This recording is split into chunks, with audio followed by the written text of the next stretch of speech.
What's something so commonly misunderstood that you need to clear up?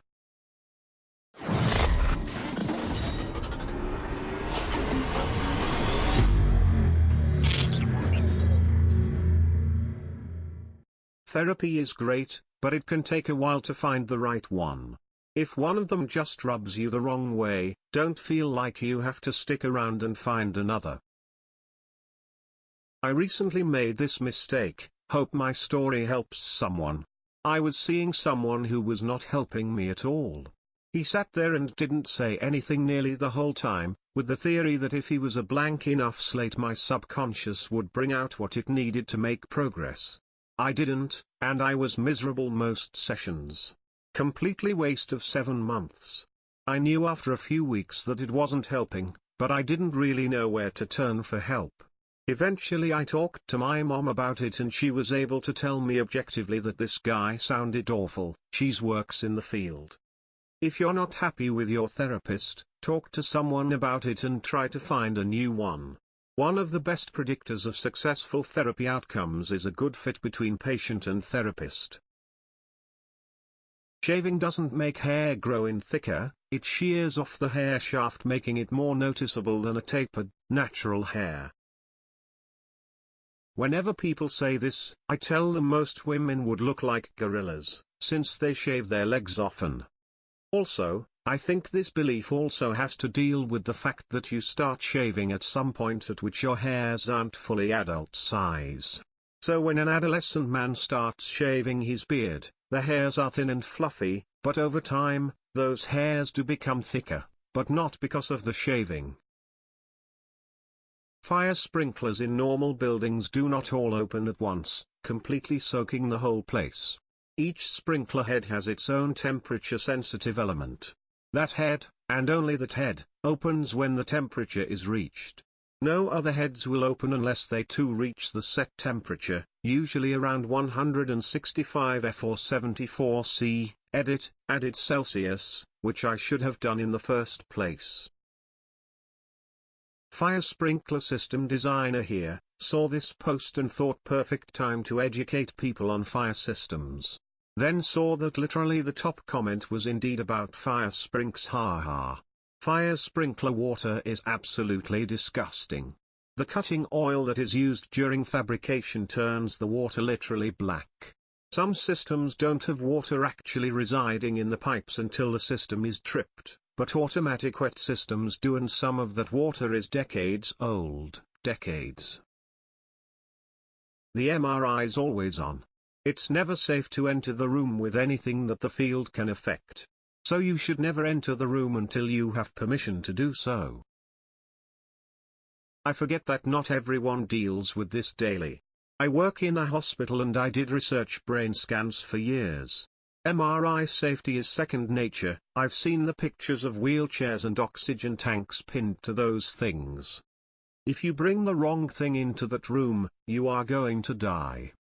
Related, for the love of God, answer honestly if an MRI tech asks you if you have anything implanted in your body. The magnetic field will cause torsion on ferrous, iron-based materials and you'll have a bad time. A mother bird will not reject its babies or eggs if you touch them. Adding on to this, most animals don't do it, they'll do anything to get their babies back. Despite what you see in movies and TV, punching someone in the head, unless you really know what you are doing, can be much worse for the puncher than the person being punched. Think of the size of the skull versus the size of the bones in your fingers. I had a friend, an amateur boxer, did competition, win a bar fight with one hook punch. However, even him, trained, broke multiple bones in his hand on the punch. This is true for fighting in general.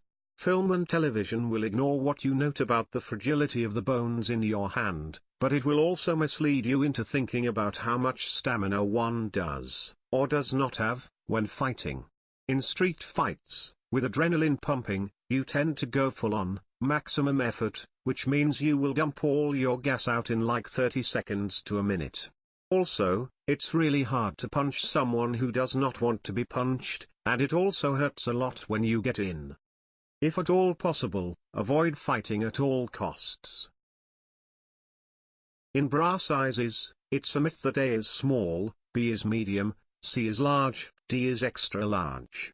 Truth, a bra size is actually a ratio of band to cup size.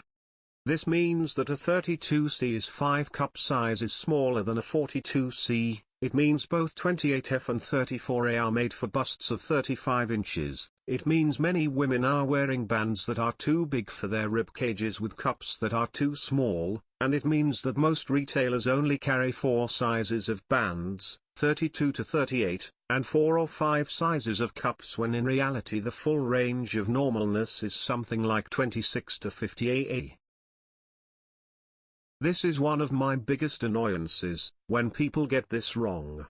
I'm a small-chested woman who wears a 30DD/32D, and every time one of my female friends finds out I'm wearing something that says DD they refuse to believe it, as they even think DD equals gigantic porn boobs.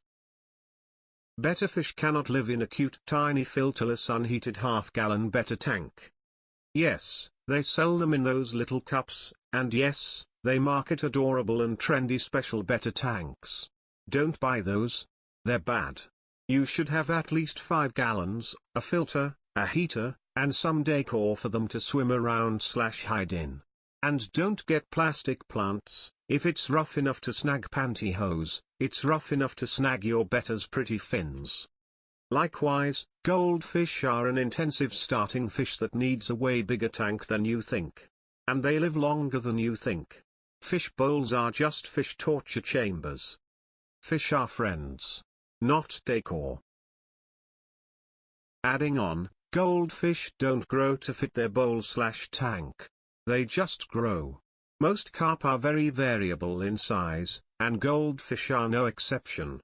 The average adult size is about 4 inches, not because of their most common enclosures, but because most people that get them don't know how to keep up with their health and water quality the way they're supposed to.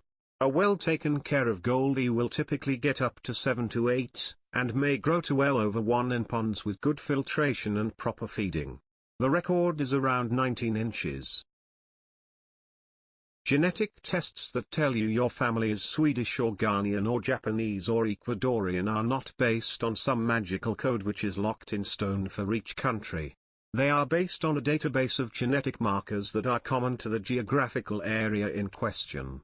How that database is compiled and who provides their genetic material is relatively subjective based on the company collecting and using the data. So the results may be skewed. Don't necessarily take it as gospel. Also, there's no real defining line separating races.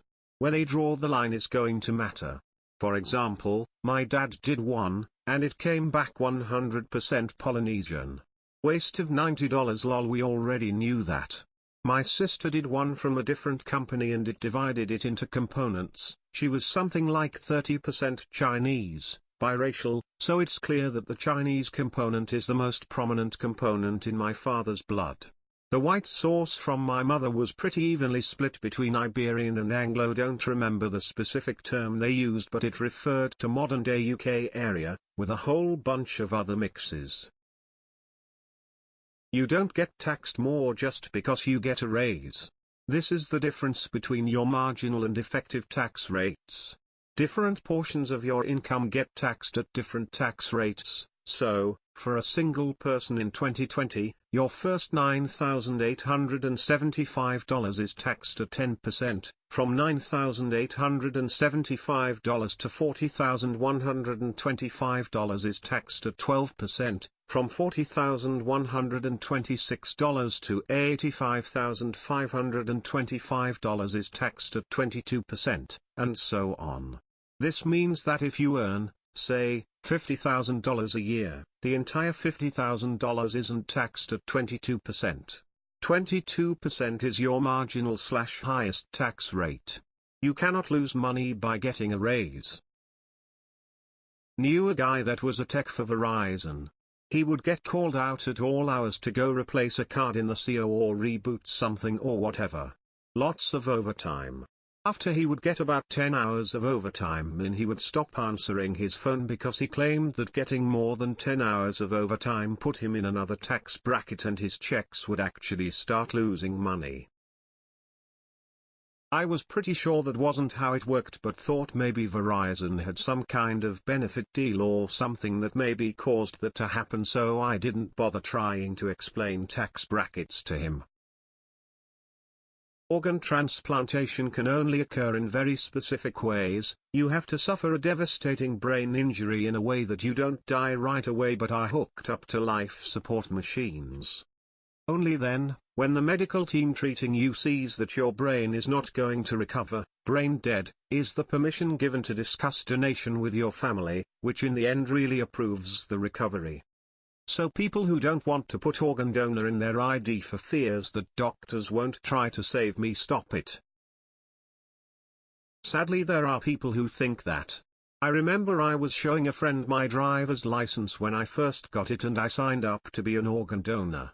She asked her mom what the symbol meant and her mom told what it was while saying that being an organ donor means that doctors will let you die if you're an organ donor so that the organs can be donated.